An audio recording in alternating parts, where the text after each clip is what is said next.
Entonces, cuando tenemos al paciente en supino, miren a dónde viene la distribución del peso del cuerpo. Principalmente, a nivel del occipucio, del sacro y de los talones. Es donde un alto porcentaje del peso se va a descargar. De hecho, cuando uno está acostado ahí, lo siente. ¿Dónde tienes el peso del cuerpo? En la espalda baja, por ejemplo, no se siente. Cuando estás allá acostado. Por lo tanto, esas zonas donde cae más el peso son las zonas que más fácilmente pueden hacer una escarpa, ¿sí? Prominencias óseas a donde viene el peso. Entonces, les dije aquí, primera acción, posicionamiento en cama. Vamos a aprender cómo se posiciona el paciente en supino y cómo se posiciona el paciente en decúbito lateral. ¿Listo? Les mencioné que el prono es muy relativo y puede estar incluso contraindicado. Y uno de ustedes me dijo que en cardio habían hablado que se podía hacer. Yo ya le pregunté al profe, entonces ya sé qué es lo que pasa. Solo cuando hay patología pulmonar, exclusivamente pulmonar, sin nada más, se puede poner el paciente en prono. Pero como estamos hablando de pacientes neurológicos, postraumáticos, plan cefálico, politraumatizados, postcirugías, post-SBs, en esos casos estaría contraindicado. ¿Listo? ¿Por qué estaría contraindicado poner al paciente en prono? Por ejemplo, post-trauma craneoencefálico. Por la patología de base. La presión va a cambiar si el abdomen se comprime. Entonces no puede pasar. No lo podemos hacer, estaría contraindicado. Entonces esas zonas de presión, cuando posicionamos al paciente en la cama, hay que empezar a liberarlas. Eso se llama posicionamiento en cama. Liberar las zonas de presión. Importante también que sepamos cuál es la posición adecuada. Entonces voy a empezar de cabeza hacia abajo y voy a explicarles cómo liberar la zona de presión y cómo ubicarla. La cabeza tiene que estar, cuando el paciente está en supino, en neutro de rotaciones. Es decir, no puede estar aquí, no puede estar inclinada, sí, una cosa rotada, perdón. Una cosa es rotada para allá y otra cosa es inclinada. No puede pasar que el paciente esté así. ¿Listo? Entonces, primera cosa que vamos a hacer, la cabeza del paciente tiene que estar en la línea media, sin rotaciones tampoco. Dijimos, el punto crítico allí es el occipucio. Y también puede suceder en muchos pacientes, sobre todo que son delgados, que las espinas, el ángulo escapular y el borde también sean zonas de presión. Y en algunas ocasiones la espina de la escápula también, ¿sí? Entonces, en ese caso, podemos hacer la liberación de los tres puntos al mismo tiempo. Es decir, la almohada de la cabeza no puede quedar ubicada allí. Ahí, digamos que quitamos un poco de presión en el occipucio, pero no quitamos la presión sobre lo que está pasando en la escápula. De hecho, si yo hago eso, ¿a dónde va a ir el peso de la cabeza? A C7, ¿sí o no? Se va a escalar C7. He dicho que la cabeza tiene que estar neutra. Entonces no puede ser ni en flexión. Ni en flexión tampoco. Entonces, y es lo más típico, ¿no? O sea, si usted le dicen acomode la cabeza al paciente, pues ahí le pone la cabeza allí. No sería lo adecuado. ¿Qué sí sería lo adecuado? Vamos a levantar un poquito el tronco. Lo adecuado sería que la cabeza alcance a cubrir el primer tercio, perdón, la cabeza de la almohada, el primer tercio de la escápula y los hombros. Y que el peso se distribuya entre los hombros y la cabeza. ¿Ok? Y ahí C7 no estaría tampoco rozando, estaría libre. Entonces sería con respecto a la cabeza la posición. ¿Listo? Y también estaríamos trabajando con el punto de la escápula. El otro punto es, dice allí los codos. Como estamos hablando del paciente neurológico, puede pasar que el paciente tenga una hemiplegia y que además ese segmento, además de estar hemipléjico, tenga también espasticidad, por ejemplo, ¿cierto? Entonces, ¿qué mencionamos? Que si yo dejo el miembro superior libre, casi siempre la hipertonía va a llevar ese lado a moverse dentro de la sinergia o a estar dentro de la sinergia, ¿cierto? Es decir, la mano del paciente se va a cerrar, puede que siempre el codo vaya a permanecer en flexión y que la muñeca también vaya a permanecer en flexión, ¿cierto? Entonces al paciente no hay que permitir que esté en ese patrón. El miembro superior tiene que estar en neutro de flexo-extensiones. Si por ejemplo en este lado, si es un paciente muy pesado o es un paciente hemipléjico, en el lado hemipléjico colocar también almohadas debajo de los miembros superiores para liberar el peso de los codos, ¿sí? La mano debe estar en neutro para flexión. Mano en neutro para flexión, es decir, la mano no puede, hagámoslo a este lado para que lo vean, la mano no puede permanecer en flexión, ¿sí? Hay que abrir la mano y que permanezca abierta. Pero si el paciente tiene hipertonía, ¿qué va a pasar? Se va a cerrar. Entonces lo amarramos. No, pero. O sea, con unas. Bueno, y no rotaciones tampoco. ¿Listo? No rotaciones, ni rotación interna ni rotación externa de hombros, lo más neutro posible. Y es neutro para flexiones. Pero si ese paciente vuelve y se le cierra la mano, entonces ¿qué hacemos? ¿Por qué no se le puede colocar una pelotita? Una pelotita. Pues una. Sí, Pero piensen que, acuérdense que estamos en el contexto de una unidad de cuidado intensivo. De pronto las tablitas. Las tablitas ya amarrárselas. ¿Tablitas? Sí, esas. O le pueden poner un rollito Pasa de lengua tela. abajo para que no tenga. No vuelva a la flexión. O hacerle un rollito de tela en forma de la mano para que quede con ella. Bueno, una tela, por ejemplo, ella hizo una telita enrollada y que abra la mano. pues como una bola. Si es algo de allí mismo de la UCI, se puede usar, pero no es como voy a traer cosas de la casa, no. Una funda de almohada. Yo les voy a hablar, chicos, también de las cosas ideales. ¿Qué sería lo ideal? Resulta que cuando yo estoy haciendo este proceso, yo también estoy evaluando al paciente.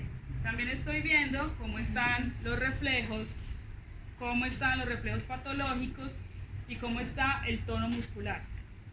Es decir, antes de empezar a trabajar con él, yo tuve que haberle hecho evaluación neurológica, ¿sí? Entonces, hay unos indicativos de cosas que ya me están diciendo a mí, el pronóstico puede que no sea tan bueno.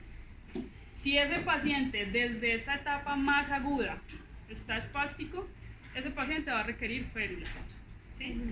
Si ese paciente yo vengo y le evalúo y está hiperrefléxico, el bicipital está hiperrefléxico y espástico, pues tiene hipertonía, me está diciendo ese paciente va a requerir férulas. Entonces, ¿qué voy a hacer? Si todo lo que le estoy evaluando me está indicando va a requerir una férula para posicionar. No, porque ¿Colocarle la férula? usted tiene que solicitarla primero al fisiatra. Fisiatra, no hay fisiatra en las UCIs. Entonces, ¿a quién se las solicita? ¿A los jefes? ¿Quién es el que da orden de instrumentos, medicinas? A la EPS. El médico tratante. Tesorero. Entonces, chicos, el trabajo dentro de la UCI es un trabajo en equipo y es un trabajo interdisciplinar, usted no trabaja solo. Si eso está así, si eso está pasando, si usted encontró esa situación con su paciente, chicos, el celular, pues, cuidado acá. Si usted le encontró eso con su paciente, pues hable con el médico tratante, dígale, doctor, creo que lo mejor es una férula para posicionar adecuadamente la mano del paciente. ¿Listo? Tiene que hacer, digamos, la interconsulta, dejarlo consignado en la historia clínica. Se hace solicitud de la férula del miembro superior. Mientras se hace esa solicitud, entonces uno ¿qué hace? ¿Qué hace? Entonces hay varias opciones. Ella dijo posicionarlo con alguna tela. La otra opción es que algo que caracteriza mucho a los fisioterapeutas colombianos es que son muy recursivos. Y lo que haya, pues lo usamos. Entonces, en muchas ocasiones los medicamentos y los insumos vienen en cajas que están ahí mismo dentro de la UCI. Podemos usar ese cartón, por ejemplo, recubierto de algo, bien sea de gasa o de algo para que no se lastime la mano del paciente, y sacar una manopla de posicionamiento. ¿Cómo se hace? Simplemente toma la medida de la mano, ¿sí? Y eso recubierto, por ejemplo, de gasa o de una tela, pones la mano allí en extensión y se puede ubicar bien sea con esparadrapo o gasa o no gasa no, esparadrapo o micropor, ¿sí? Si no tenemos la férula, pues digamos que sea el último recurso. ¿Listo? Entonces, para cuidar el miembro superior desde el principio. Porque ¿qué va a pasar si esa mano va a estar así cerrada 3 semanas hasta que salga el paciente? Va a ser una deformidad, ¿cierto? Entonces, eso con respecto al miembro inferior, superior. Venimos a la zona del sacro. La zona del sacro es una de las zonas más críticas de estos pacientes, ¿sí? Y de hecho, hacerle liberación a esa zona sacra es muy complicado. ¿Por qué? Porque yo no puedo meterle una almohada allí al paciente y que le quede levantado el tórax. Eso no se puede hacer. Eso desalinearía al paciente, ¿sí? Entonces, ¿qué opción tengo? La mejor opción es mantener esa zona limpia, hidratada, ¿sí? Y seca, por supuesto. Y si es posible, yo puedo usar bien sea almohadas más pequeñas o a veces usamos en la UCI guantes llenos de aire o llenos de agua o algo que permita que el sacro no tenga todo el peso del cuerpo allí, ¿sí? Y se pone allí al lado y lado de la zona sacra para liberar. Es decir, no voy a inflar o a llenar de aire el guante y a ponerlo en el sacro. No dice nada. ¿A dónde lo voy a poner? Si este es el sacro, a un lado y al otro lado. Y ahí sí queda libre de presión. Pero realmente es una zona difícil de liberar presión. Por ejemplo, todas las instituciones ya usan unos parches que se llaman parches de Alevin, son como unos parches acolchaditos y ya están dentro del post. Para ponerlos en el sacro. Y los fisioterapeutas son caros. Bueno, podemos, hay cosas nuevas, pues, eso sí no los conocía. Entonces, importante con esa zona, sobre todo la vigilancia, ¿cierto? Con respecto al tronco, chicos, el tronco también tiene que estar en neutro de rotaciones y de inclinaciones. Cuando el paciente esté en supino, no puede estar ni inclinado, ni mucho menos rotado el tronco, ¿sí? Puede parecer exagerado, pero el paciente le puede pasar que se desalinee, ¿sí? Si yo, por ejemplo, lo acomodé y subo un poquito la cabecera de la cama, puede caerse el paciente hacia allá. Pero si el paciente se queda así 3 horas, ¿qué pasa con este pulmón de acá? ¿Cierto? Esta reja costal no se va a expandir adecuadamente. Y si él está con ventilación mecánica y, por ejemplo, alguna presión positiva, se puede distribuir inadecuadamente el aire hacia este lado nada más. Entonces, el tronco en neutro de inclinaciones, en neutro de rotaciones. Por aquí y por allá en inclinado.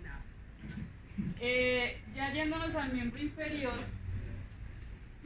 otro punto que es súper delicado con estos pacientes son los talones. Los talones son un punto también que hace escaras comúnmente, ¿cierto? ¿Y lo una poquito, no? No, ¿tú sientes el peso ahí? No.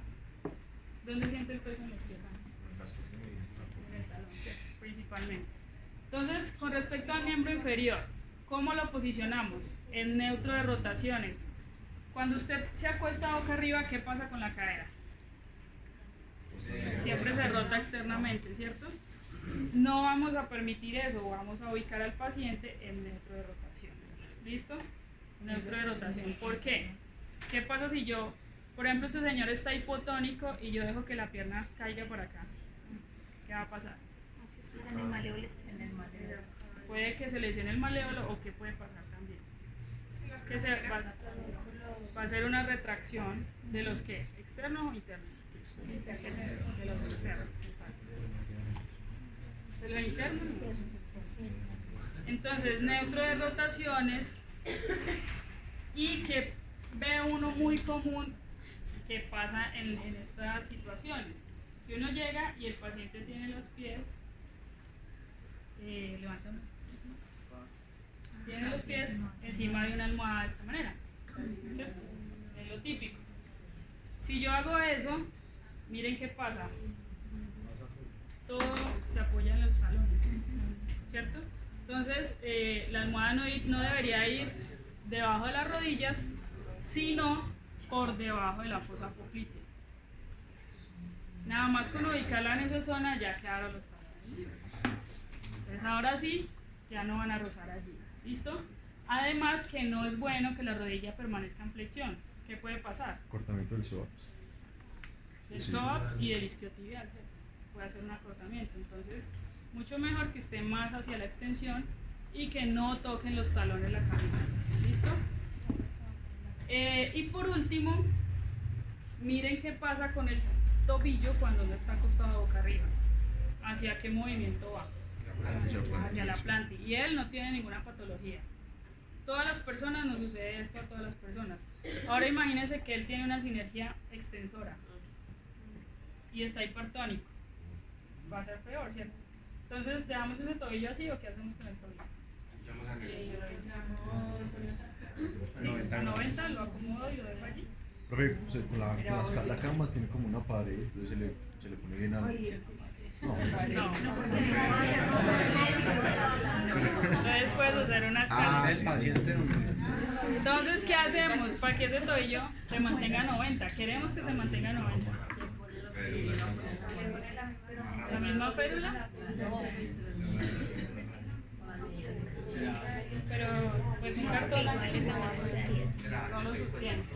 Entonces, nuevamente, si yo evalúo al paciente y encuentro Babinski positivo, clonus que no hace agota, un clonus ahí persistente, una hipertonía, digamos de un 3 o un 4 en la escala de Ashworth, ¿qué me está indicando eso? Eso es el análisis que hay que hacer para el examen. A ver, vamos agilizando la mirada. Miren todos los signos que les estoy diciendo. Babinski, clonus, hipertonía. Obviamente estamos en parálisis y además en un estado de conciencia muy bajo. ¿Qué me está indicando eso? Que tiene daño de la neurona. Pero más que daño es un daño marcado, ¿cierto? Un daño que me está mostrando desde ya unos signos negativos. Acuérdense que Babinski es un daño grande de la vía corticoespinal. Entonces, si yo tengo todos esos signos positivos, también solicitar la férula del miembro inferior sería muy adecuado. O sea, los pacientes deberían estar posicionados desde la UCI con la Profe, férula. ¿y aquí hay férulas de miembro superior y miembro inferior? Acá en la universidad. Sé que estaban sacando unas en impresiones en 3D. Por ejemplo, desde las prácticas uno podría hacer eso. Bueno, mientras que llega la férula, porque ¿qué pasa? Claro que en las UCIs eso sí es así. Se hizo orden de algo y eso sale rápido, ¿cierto? Pero mientras llega la férula, ¿cómo lo posicionamos? Entonces tengan en cuenta lo siguiente. Las camillas en las unidades de cuidado intensivo tienen una zona, una tabla aquí, ¿cierto? Pero esa tabla está lejos está lejos del pie y hay un espacio entre el colchón y esa tabla, ¿sí? No todas las camas son así, pero la mayoría lo son. Entonces, ¿qué hacemos para que ese espacio entre esa tabla y el pie permita que el pie esté anuente? Almohadas sí vamos a tener disponibles, almohadas, cobijas, sábanas, ¿cierto? Entonces podemos cuñar al paciente desde la tabla hasta los pies para que, por supuesto, con objetos o con cosas blandas, almohadas, cobijas, que no tengan una tela rígida, que no tengan arrugas cuando lo estoy poniendo, y posicionar esos tobillos a 90. Hasta ahí ya hablamos de lo que es la posición supina. ¿Ok? ¿Queda claro? Sí. Yo hoy, pues porque no tenemos el tiempo suficiente, no voy a, digamos, a dar el espacio para que cada uno practique. Voy a poner el video en el team y ustedes deben buscar el espacio para que lo hagan. Pero sí vamos a hacer algo práctico con un caso ahorita y ustedes van a resolver el caso. ¿Listo? La otra posición es de cúbito lateral. Entonces, primera cosa que hay que saber. Yo debo poder mover al paciente de la forma más ergonómica posible, porque casi siempre yo voy a atender al paciente solo. Para los hombres que son grandes a veces no hay mucho problema, pero en Colombia la mayoría de fisioterapeutas somos mujeres de unos 60, pequeñitas. Entonces no hay excusa para no mover al paciente. Ay, no, es que está muy grande ese señor. No hay excusa. Si uno Pero conoce... ¿sabes qué? Pues yo creo que en todas las profesiones hay unas reglas de autocuidado, ¿cierto? Sí. Y pues nunca nadie debe mover un paciente solo. Pero no, si estás haciendo la terapia física, el paciente allí no es venga auxiliar, hágaseme aquí, ayúdeme a todo. Pues no, No pasa, sí. no todo, Pero sí hay forma de hacerlo de forma ergonómica, que es lo que les voy a explicar hoy, sin ningún esfuerzo del fisioterapeuta. ¿Cómo se hace? Entonces, si yo lo voy a poner a él, yo lo voy a posicionar en decúbito lateral, debo escoger hacia qué lado lo voy a posicionar. Entonces, supongamos que lo voy a posicionar hacia el lado de acá, decúbito lateral derecho, ¿sí? Si lo voy a posicionar a decúbito lateral derecho, puedo aprovechar la sábana de movimiento para traer al paciente hacia el otro lado y que me quede el espacio suficiente aquí. ¿Listo? Obviamente las camas son pequeñas, no tienen el espacio para que lo estés pasando para todo lado. Entonces, con la sábana de movimiento no traigan ni se flexionen para mover al paciente. Con la sábana de movimiento y desde los miembros inferiores hago la tracción para mover al paciente, ¿sí? Un poquito para poder tener espacio. Dijimos decúbito lateral derecho, ¿cierto? Sí, sí. Entonces corramos. Si ya tengo el espacio suficiente, lo segundo que voy a hacer es a liberar el peso del miembro inferior. Es decir, yo no debo girar al paciente así como está y mucho menos con flexión de tronco. Esto no se debe hacer. Entonces, ¿qué voy a hacer? Cojo el miembro inferior, lo flexiono, lo paso por delante del otro y con esto más o menos el 40% del peso del cuerpo ya está hacia el lado de acá, ¿sí? Cuando ya tenga ese segmento posicionado, posiciono el miembro superior. ¿Por qué? Porque si lo giro con el miembro superior aquí, pues se va a caer encima de la mano. Y el otro lado, con esto ya estoy trayendo otro porcentaje del peso por acá, ¿cierto? Cuando ya tenga el paciente en esa posición, desde la rodilla y desde el hombro, mover a alguien es supremamente fácil. Y yo no estoy haciendo ningún esfuerzo, nada. Y él tampoco se está ayudando. La cabeza No. la cabeza se le rota. Se puede posicionar la cabeza. Igual cuando rote la cabeza va a venir con él, ¿sí?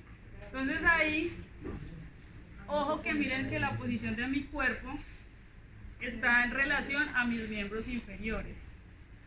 Es decir, en ningún momento yo estoy haciendo esto, no estoy aquí parada y me flexiono, no. ¿Qué estoy haciendo? Abro la base de sustentación, ¿sí? Flexiono las rodillas y desde ahí es que voy a inclinarme, no esto. ¿Por qué? ¿Ah? ¿Por qué? Pero porque usted tiene que cuidar la columna de uno, usted tiene que cuidar la Porque columna si yo hago esto, ¿dónde está el fulcro de mi movimiento? Acá en el lumbar. Pero si yo hago esto, ¿dónde está el fulcro de mi movimiento? En el miembro inferior, ¿cierto? Entonces desde el miembro inferior. Cuando ya tenga el paciente posicionado, flexiono mis rodillas, vengo con flexión de rodilla y lo traigo, bien sea desde la cadera o desde la rodilla, ¿cierto? Súper fácil, no hice ningún esfuerzo. Y él es más grande que yo, ¿sí? Para poderles mostrar a ustedes bien, voy a ponerlo hacia el lado de allá. Entonces te vas a ubicar. Igual por el lado.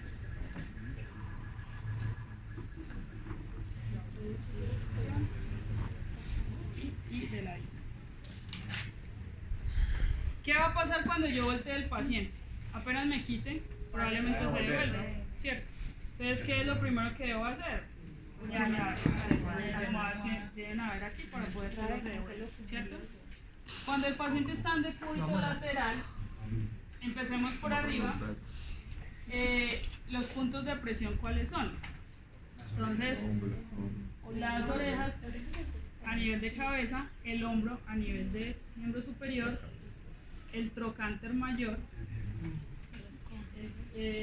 la zona lateral de la rodilla y los cóndigos de la rodilla y el maleolo externo, ¿cierto? Maleolo externo. Entonces, voy a mostrarles de abajo para arriba. ¿Cuál es el error en el miembro inferior? Una vez se encuentra el paciente así, con una almohada entre las rodillas de esta forma. ¿Cierto? ¿Qué pasa si yo lo pongo ahí? El peso de este miembro superior está encima del otro. Por lo tanto, estoy duplicándole el peso a ese maleolo, ¿no es cierto? ¿Cuál sería la posición adecuada? Este miembro inferior por delante del otro. ¿Sí? Por delante del otro. Sin que lo toque, nada, ni siquiera la rodilla. Que no haya contacto. Este miembro inferior sí puede estar con algo de flexión. ¿Listo? Y aquí no hay ni presión aquí, ni en la rodilla, ni en la otra. Profe, pero entonces también sería que, o sea, si una vez ya en decúbito lateral al lado izquierdo, también ponerlo en decúbito lateral al otro lado. Bueno, pero por eso el ya los cambios de acortamiento. posición que ya vamos a hablar. Estamos en el primer punto, que es posicionamiento. Distintos cambios de posición. ¿Listo? Posicionamiento. Entonces, miembro inferior libre uno del otro. Sí hay contacto, pero no es igual que cuando están los dos piernas. ¿Sí? No es compresión. Sin embargo, sí podemos colocar un guante lleno de agua o algo que nos permita disminuir un poco el roce aquí. ¿Listo? Pero es mejor colocar eso como con aire, porque si se coloca con agua y se revienta, ¿qué? Eso es súper fuerte. Un guante. O si no, lleno de aire, bueno, como ustedes prefieran, pero lo podemos usar. Pasemos ahora a la cadera. La cadera, chicos, cuando el paciente está en decúbito lateral, el trocánter mayor está rozando completamente la camilla, ¿cierto?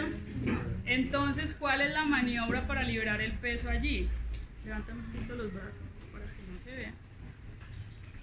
La maniobra es llevar mi mano dentro de la pelvis del paciente, o sea, coger al paciente por las espinas ilíacas y las espinas ilíacas, sacar esa espina ilíaca por acá, ¿sí?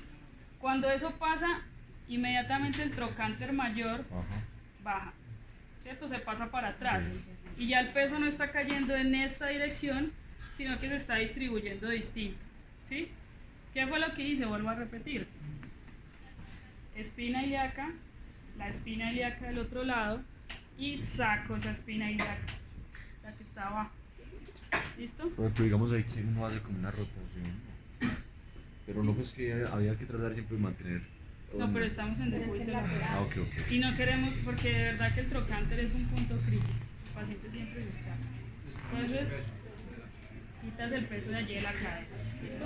Además, como este miembro inferior está atrás, es más fácil que eso suceda. Ok. Esa pelvis no está. ¿Listo? Y nos falta por último el miembro superior y la cabeza. ¿Cómo se posiciona allá? Entonces, ojo con lo que voy a decir. Si tengo un paciente con una hemiplegia, y yo les puse los videos, ¿ya vieron los videos? Sí, de la evaluación. Si la hemiplegia es del lado derecho, la almohada va debajo de ese miembro superior derecho. Si la hemiplegia es del lado izquierdo, la almohada iría por debajo de ese miembro superior. Entonces depende cómo es la hemiplegia. Vamos a suponer que en este caso es derecha, ¿sí? Ese miembro superior tiene que estar ubicado encima de la almohada, completamente en neutro. ¿Listo? En neutro. ¿Por qué tiene que ser con almohada? ¿Por qué no dejarlo así? ¿Qué va a pasar con el hombro? Aquí la cápsula articular se está elongando, ¿cierto? Y si el paciente está, por ejemplo, con un tono muscular muy bajo, una parálisis acá, se va a luxar fácilmente. Se puede luxar ese hombro, ¿cierto? Entonces, o puede empezar a tener hombro doloroso. Entonces, por eso es adecuado posicionarlo en la almohada, ¿sí? Allí, en neutro de flexiones. Con respecto a la cabeza y al hombro, entonces no vamos a poner la almohada debajo de la cabeza, sino que la vamos a poner entre el hombro y la cabeza. Ayúdame. Entre el hombro y la cabeza. Profe, y supongamos que yo pues, estuviera allí en coma, Dios no quiera. Profe, y, o sea, y para colocar la almohada bajo el hombro, o sea, ahí sí uno llamaría a alguien que le ayudara. Sí, puedes hacer. O si no, lo mismo. Siempre haz todos los esfuerzos desde el miembro inferior. Flexionando las rodillas. En la posición de el caso con la almohada, el cóndilo de la parte de acá lateral no estaría permitido muchas veces. Pero no es lo mismo que si lo pones a Pues presión va a existir, pero más o menos que Pero lo que queremos es liberar un poco el peso.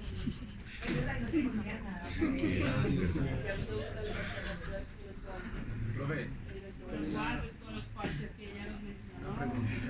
si de pronto al momento de llegar a caer, si el paciente tiene una fractura de cadera, uno como le pasa a Es O que decir, fuera un paciente de lesión medular por fractura de columna.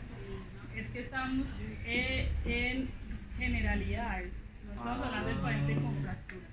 Si el paciente está fracturado, con fractura inestable, que por lo general ellos si están en la UCI, vienen ya del posquirúrgico, ¿cierto? Si ese paciente está con fractura de ese lado, no voy a posicionarlo así, es lógico que no, ¿sí? Obviamente no se va ni a rotar, ni se va a flexionar, ni se va a mover ese lado no se podría mover, ¿sí? Si es un paciente con fractura de columna, pues tampoco, mucho menos, no es. Pero si es un paciente post-SB que solamente tiene lesión cerebral, sí podemos hacer, ¿listo? Esas son las dos posiciones básicas, supino o de cúbito lateral. O sea, lo mismo por aquí, la misma posición. Pongámonos. bueno, profe, y por ejemplo aquí en decúbito lateral, uno como le pone, pues supongo que también sería lo mismo colocarle en neutro pues el tobillo. Siempre tratar de que el tobillo esté en neutro. Profe, y para volver de decúbito lateral a decúbito supino. Cuando usted quita las almohadas, eso es ¿cierto? Porque acuérdense que aquí lo puñamos con almohadas. Vamos a volver a supino, por favor.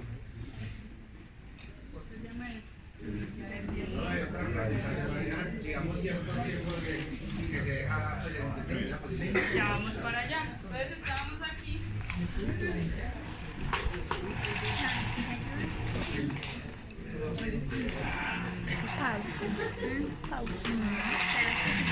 Se hace y para porque se da. Ojo que tiene contraindicaciones. ¿Cuál es la contraindicación?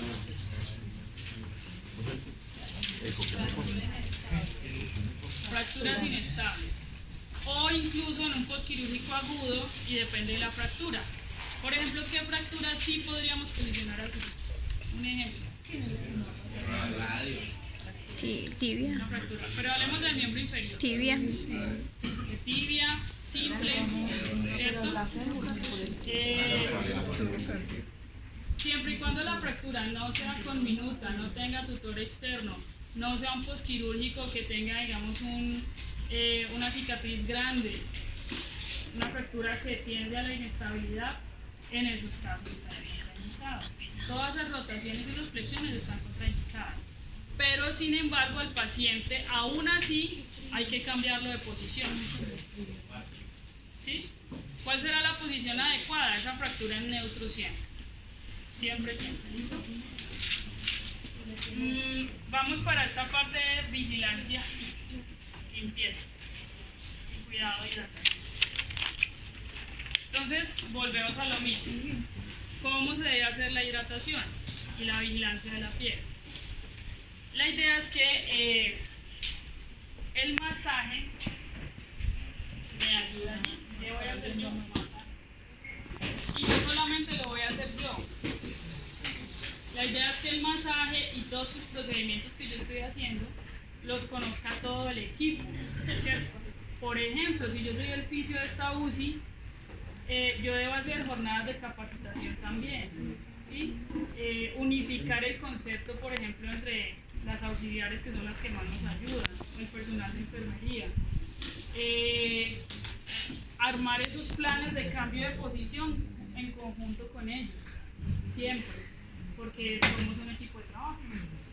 Si usted llegó, atendió a ese paciente, lo hizo súper bien, le hidrató la piel, le hizo todo y salió y se fue y no habló con nadie, no hizo nada. ¿Sí? Y ese paciente igual se va a escalar, porque usted se va de turno ese día y a otras personas que quedan. Entonces tiene que haber un protocolo, tiene que haber una unificación de la información, ¿cierto? Con respecto a la hidratación, entonces dijimos el masaje. ¿Qué características debe tener ese masaje? ¿Qué se les ocurre? Favorezca la circulación. ¿Cómo así circulación? ¿Cómo hacemos para que la circulación mejore en una zona? Yo quiero que mejore. Puede ser de forma circular, ¿sí? ¿Qué tan profundo será el masaje? No, ¿Superficial de la piel o tiene que ir un poco más profundo? un poco más profundo. Si usted quiere que mejore la circulación, tienes que sobrepasar la piel, ¿sí? Porque si yo nada más cojo la crema y se la unto así, ¿mejoró la circulación? No, ¿cierto? Pero si yo cojo la crema y entro un poco más allá de la piel y hago el masaje llegando incluso al músculo, ¿puedo mejorar la circulación? Claro, Claro que eso sí. también depende del paciente y de las patologías que tenga de base, ¿no? Porque si es un paciente, por ejemplo, ¿cómo le explico? Anticoagulado. Por ejemplo. No, pero es que no estoy hablando de una presión tan profunda que le genere una lesión, no. A lo que me refiero es, una cosa es la piel y otra cosa es un masaje más profundo. ¿Qué contraindicación? Pues, a menos de que haya ya una escara abierta, será la única contraindicación. ¿Listo? Y viene este tema de los cambios de posición. Para terminar con esto. Ese video acá más pesado. Cambios de posición. Entonces,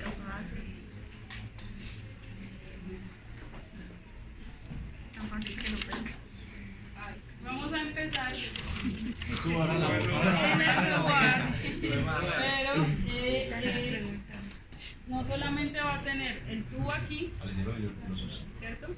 Sino que va a tener otra sonda aquí, otra sonda aquí, otra sonda aquí, otra sonda aquí.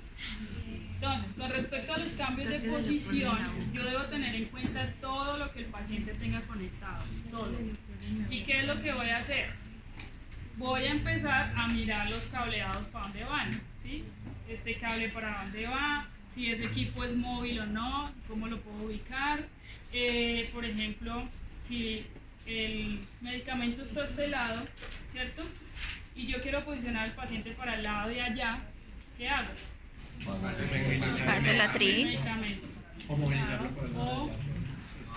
Pero sí, hay que cambiar de posición. Si yo cojo este, digamos que aquí está el medicamento. Y yo voy a llevar ese miembro superior hasta allá, voy a poner en tensión muchísimo. A veces hay camillas, y me corrigen si no es así, tú trabajas hoy, que tienen la forma de colgar el medicamento aquí, pero también de colgarlo al otro lado. Atriles. El atril, o el atril es móvil, ¿cierto? Entonces en ese caso, pongámosle sentido común a la cosa. Que esas mangueras no entren en tensión ni queden dobladas, ni obstruidas. ¿Listo? Y antes de moverlo, fíjense en todas. El tubo, cómo queda el medicamento, cómo quedan las sondas que tiene el paciente. ¿Listo? Es súper importante. Ay, el cirujano lo mata a mí. Con respecto a los cambios de posición, tenemos 3 posiciones básicas. 3 posiciones que ya les mostré cómo se ubica. El paciente puede estar en supino, de cúbito lateral derecho, perdón, izquierdo, o de cúbito lateral derecho. ¿Listo? Esas posiciones se deben cambiar. O sea, al paciente hay que estarlo cambiando Cada 2 horas. como máximo Cada 2 horas. cada 2 horas.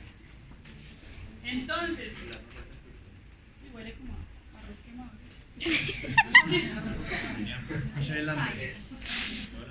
Entonces, yo soy el fisio, les pregunto yo, porque a mí me gusta que ustedes hablen con las cosas. Yo soy el fisio, ¿cierto? De la UCI. Soy el fisio de la UCI. Y yo te estoy diciendo hoy en la clase, cada 2 horas tienes que ir a voltear. ¿Qué te parece? ¿En qué me metió él usted? Y 15 más. Y tú eres la fisio. Profe, yo soy capacita. Ajá, pero yo te capacito a las personas que les van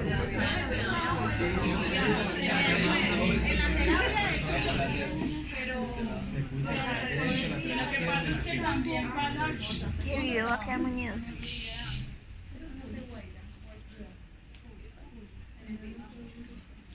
Lo que pasa es que depende de la condición de la institución donde yo trabaje.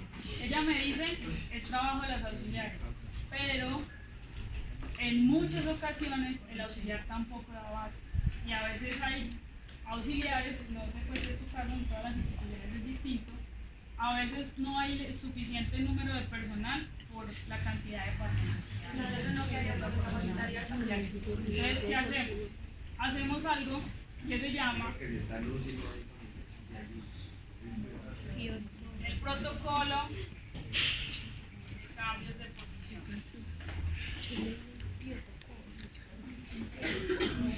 En muchas instituciones lo tienen, que es, el paciente está aquí en su cama, en la cabecera, hay un papelito o una libreta o un relojito o una gráfica. ¿A qué hora lo cambiaron?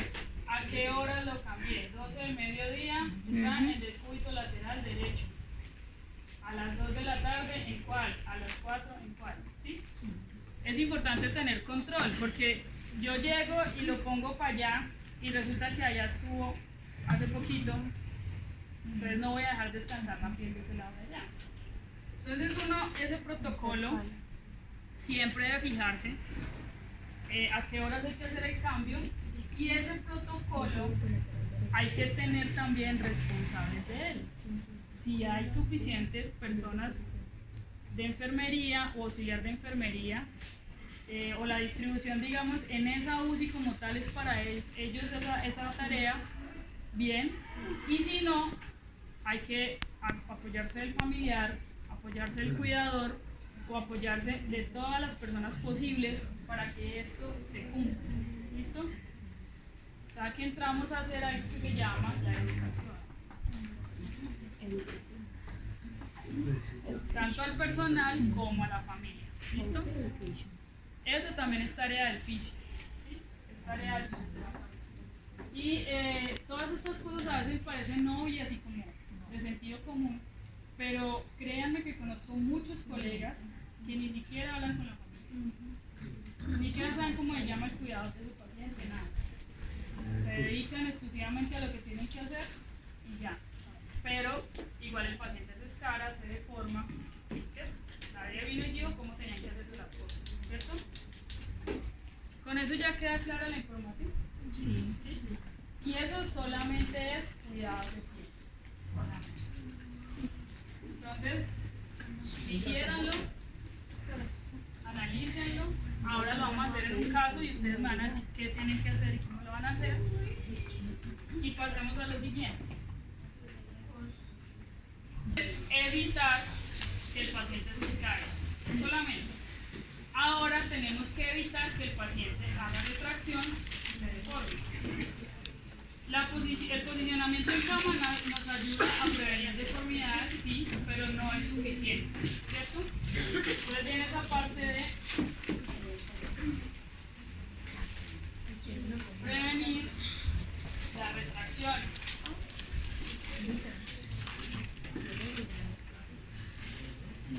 Esa es la 2 de actividades de prevención. Sí, esa es la de... La 2, prevenir la retracción.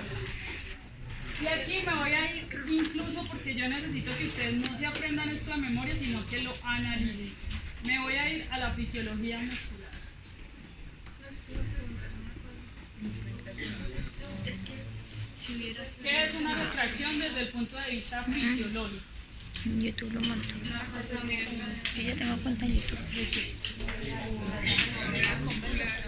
¿Solamente es eso? O sea, si yo tengo un músculo, ¿cierto? Ese músculo está compuesto de un montón de fibras. Esas fibras están compuestas, digamos, en su molécula más simple de sarcómeras. Sí. Entonces, esa sarcómera tiene unas propiedades, ¿cierto? No, unas propiedades. Contractibilidad, pero también elasticidad. ¿Sí? Es decir, ese músculo es contráctil, pero también es elástico. Si ese músculo solo es contráctil y no elástico, ¿qué pasa? Se puede romper fácil. ¿Qué va a pasar? Pues yo no tengo el rango funcional o el AMA completo, ¿cierto? Entonces aquí estamos hablando más de la propiedad elástica de la fibra. Eso es lo que se tiene que cuidar, la propiedad elástica de la fibra muscular. ¿Y cómo hacemos? Cojo y estiro cada musculito. ¿O qué se les ocurre? ¿Cadenas musculares? Esa es una buena opción. ¿Y cuántas cadenas hay?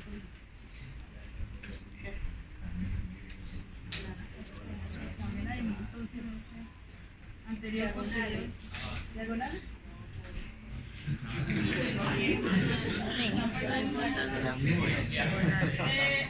Entonces, chicos, voy a darles unos tips, unas claves, porque hay unos grupos musculares que son los que más tienen riesgo de hacer una retracción. No necesariamente, por la posición del paciente hay varios, ¿sí? Entonces voy a arrancar desde el miembro inferior hasta arriba. Si arrancamos desde el tobillo, el primer músculo, que es el mejor dicho, que sí o sí va a hacer retracción muscular, es el Gastronemia. Crítico. Usted da la aclaración. No, profe, pues. Gastronemia. Y aquí viene esta parte importante. Ella me dice, estirémoslo en cadenas. Esa es una buena opción, ¿cierto? Sin embargo, si yo tengo un músculo crítico, es bueno hacer énfasis en ese músculo también. Sí es bueno estirar la cadena, claro que sí, pero también el músculo como tal. Entonces vamos a arrancar por ese. ¿Cómo lo estiro? ¿Cómo se estira el gastronomía? Entonces, hago así. ¿Ahí lo estoy estirando?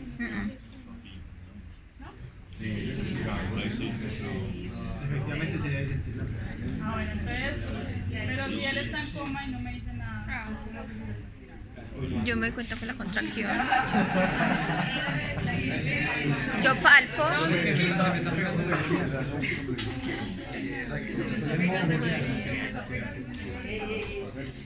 Pero si ese paciente está con un grado de 5, ni siquiera localiza el dolor. ¿Sí? Palpación. Entonces, ¿qué hacemos? Bueno,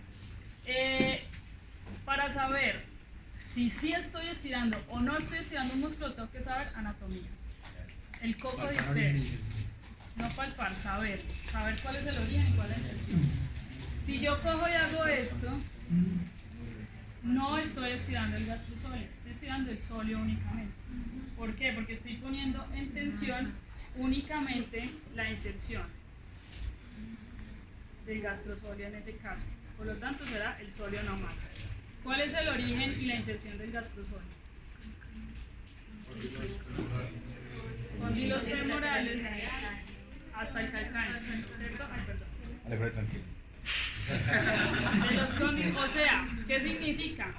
Ese gastrosóleo está pasando por esta articulación y por esta articulación también. Es biarticular. Si usted quiere estirar realmente un músculo biarticular, tiene que hacer un estiramiento que involucre las dos articulaciones. ¿Cómo sería en ese caso entonces? Tengo que poner en tensión el origen, pero también la inserción, los dos. Entonces aquí si hago la dorsi, ¿cierto? Si soy muy chiquita, pues se suben Las escaleritas. las escaleritas del paciente, bueno, buscan la forma, pero tensión en la rodilla y también tensión en el tobillo. Esto sí es un estiramiento gástrico. Ahora sí, distinto. Por eso hay que saber anatomía, porque si no se origen inserción. Bueno, una vez no se pueden estar los discos. Vamos para allá. Ya dijimos tobillo, ¿cuál es el crítico? Vamos ahora para rodilla. La rodilla, crítico, los isquiotibiales. Esos son los que más se retraen. Incluso aquí hay un montón de gente retraída de aquí. Origen e inserción del isquiotibial. Tuberosidad isquiática. ¿En qué parte queda la tuberosidad isquiática? Donde me siento. ¿Me siento? Pues, ¿En qué parte? La cadera, la pelvis, abajo. la pelvis. O sea, en el isquio. El isquio es parte de la pelvis, ¿cierto? ¿Y cuál es la inserción?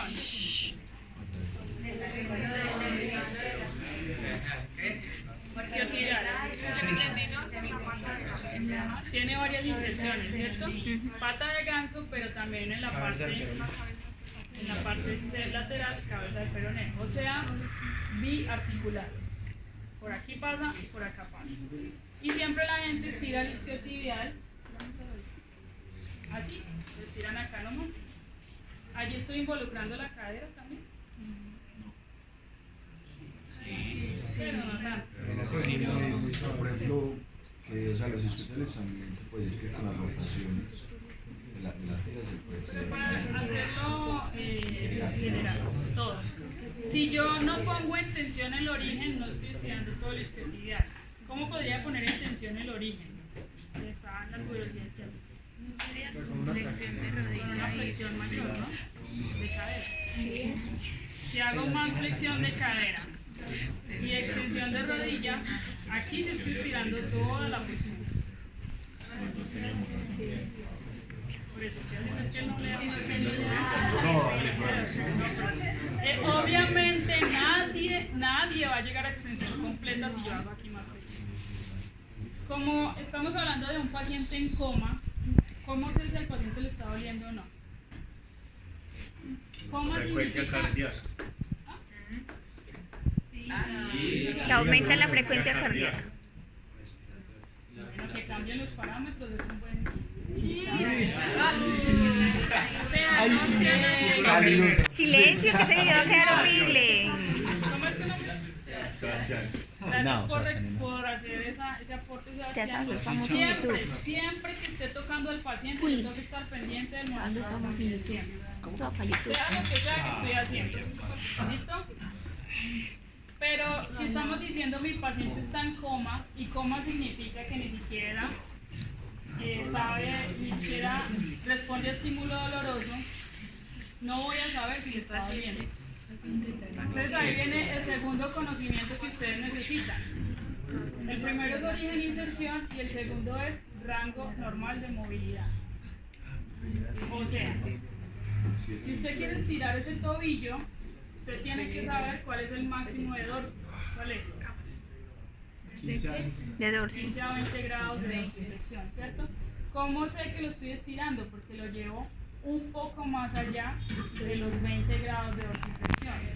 Es decir, no voy a hacer una dorsiflexión de 40 grados, porque ahí sí rompí al paciente.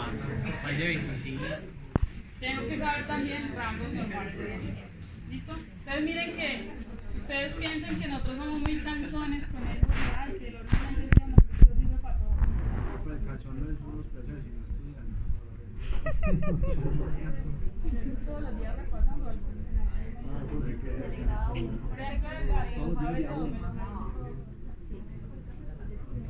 Vamos con cadera.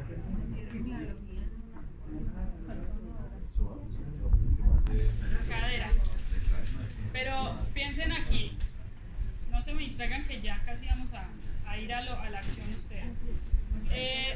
Piensen una cosa. Él dice que el psoas, cuando el paciente está en supino, supino o cuando está en decúbito lateral, ¿será que ese psoas está cortado? ¿Cuál de la cadera sí podría tener acortamiento? La cadera.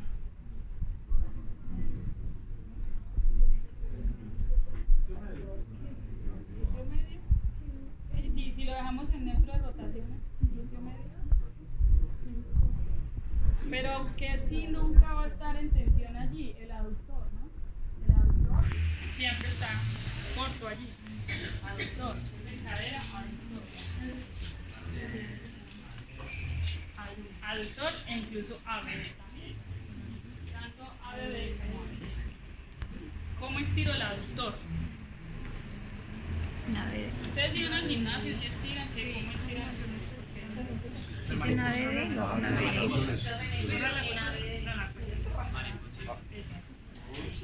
¿Cómo estira un aductor? Origen e inserción del aductor.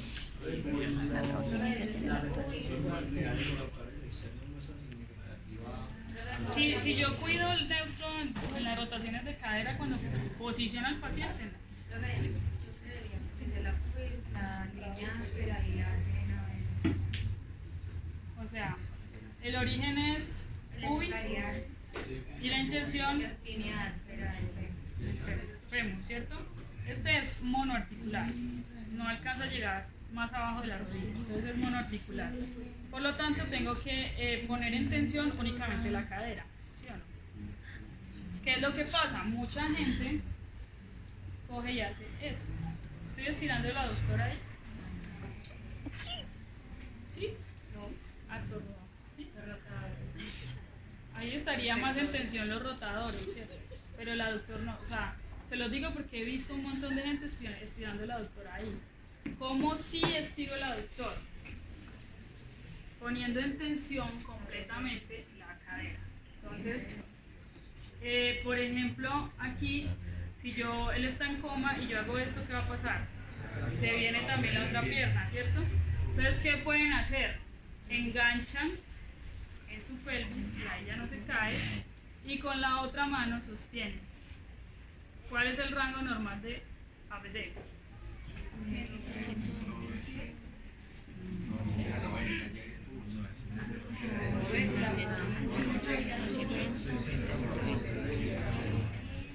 Con 360 y 70 grados, por lo tanto tengo que pasar eso para poder estirar.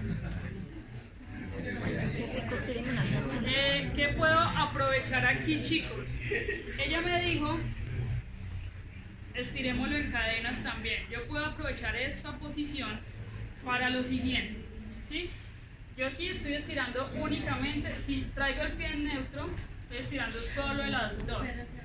Si traigo el pie en rotación externa, con aducción, estoy estirando rotadores internos de cadera.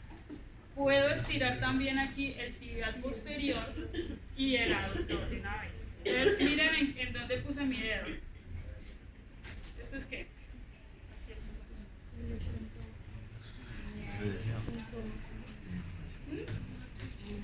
Ustedes no tienen examen ahorita y les van a prestar todo. No,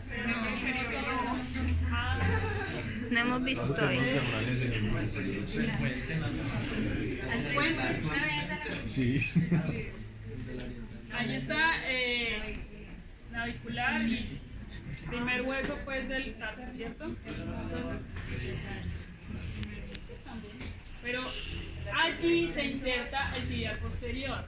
Si yo pongo mi dedo allí y lo empujo, voy a estirar tibial posterior, rotadores externos y aductor de una vez. Rosadores internos o externos. Pero por ejemplo, duele mucho ahí. Sí, están No, los pues que vais que al gimnasio, que es margen, que en plan que es margen, sí. Si están rotadores externos o tirando los internos. Ah, bueno, los tiempos de estiramiento. ¿Cuánto tiempo sostengo? 10 días, pero bien contados. Hay que superar la barrera de 15 a 20 segundos. Porque recuerden que el reflejo miotáctico, apenas yo estire, va a aparecer. ¿Sí? Si no espero a que el reflejo sea un poquito, es decir, 15, 20 segundos, no estoy estirando adecuadamente. Eso con respecto a miembro inferior. El tronco lo estiro, ¿ustedes qué dicen?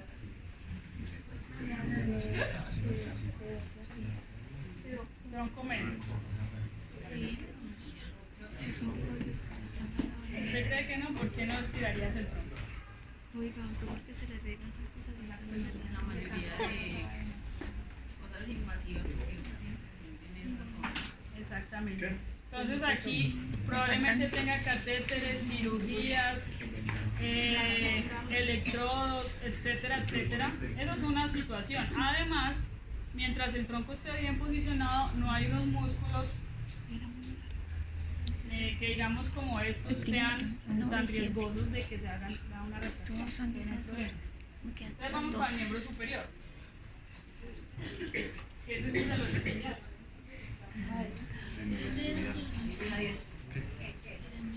Bueno, ahora es que se cayó.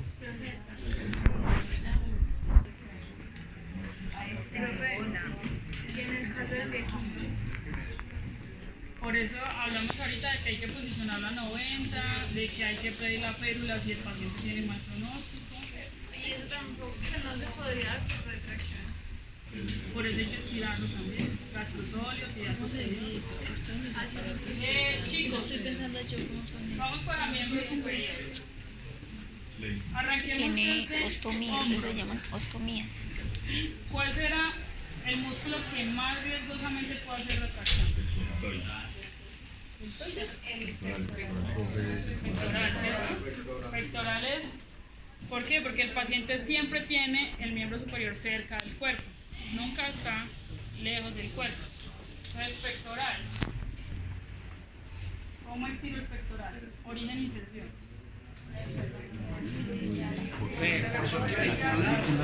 Mitad externa de la clavícula.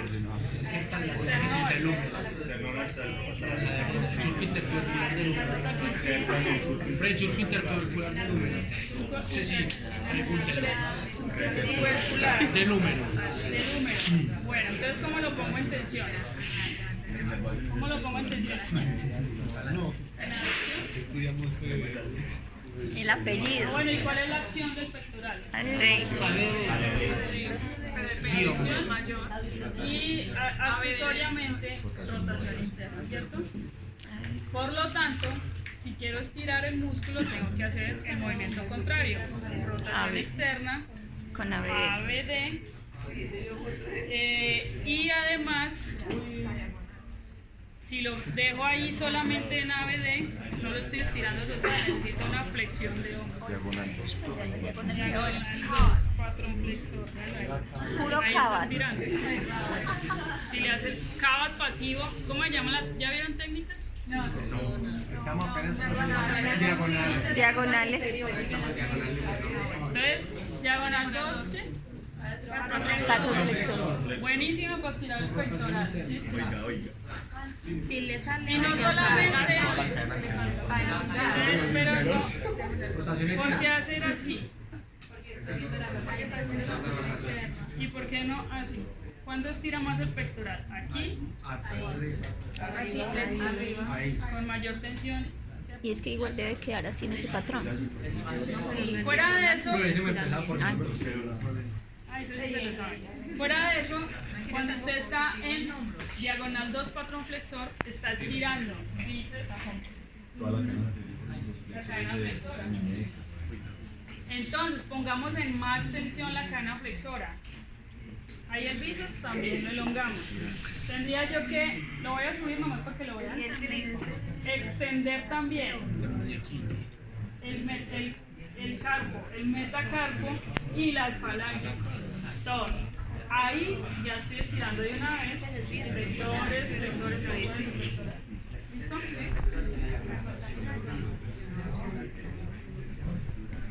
Chicos, estos diría yo que son los músculos más claves allí para estirar. ¿Qué otros puedo estirar en un paciente?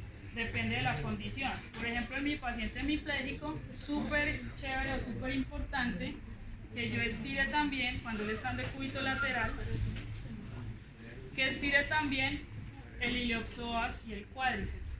¿Cómo lo haría? Así para atrás. ¿Así para atrás? No, pero obviamente. No, así no. Así no, por No, pero. Julián, baje la mano. Entonces, primera cosa es que no dejo que el sacro de la pelvis se vaya por atrás. Segunda cosa, agarro muy bien el miembro inferior. Si estabilizo ahí, si estoy estirando el abdomen. Claro. Y hago extensión de cadera con el tronco de rodilla. Ahí estiro cuádriceps y abdomen. ¿Listo? ¿En qué situación estarán contraindicados los estiramientos? Pero, por ejemplo, cuando de pronto tienen CPK. Cuando tienen CPK muy elevados. Porque los CPK precisamente aparecen cuando hay Artrosis. Artrosis.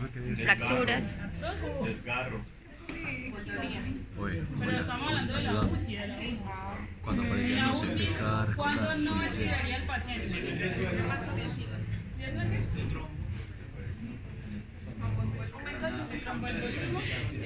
Pues todo tiene que ser uno más no tan relativo, o sea, una contraindicación absoluta del estiramiento. No estiro lesionado medular, hay que estirar. Al hipotónico, dentro de los rangos de movimiento, teniendo cuidado con eso, sí hay que estirar. Contraindicación absoluta en fracturas. Fracturas recientes, postquirúrgicos de fracturas, no estiras ese segmento. Entonces, vamos a suponer, voltearle por acá.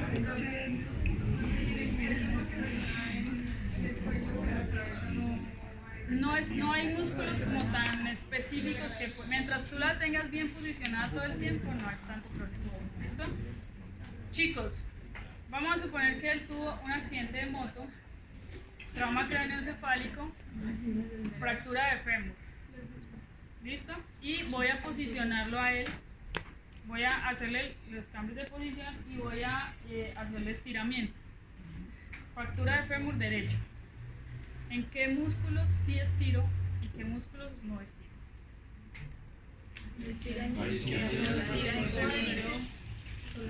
No estiro cuádriceps, isquiotibiales del miembro inferior derecho, ni aductores,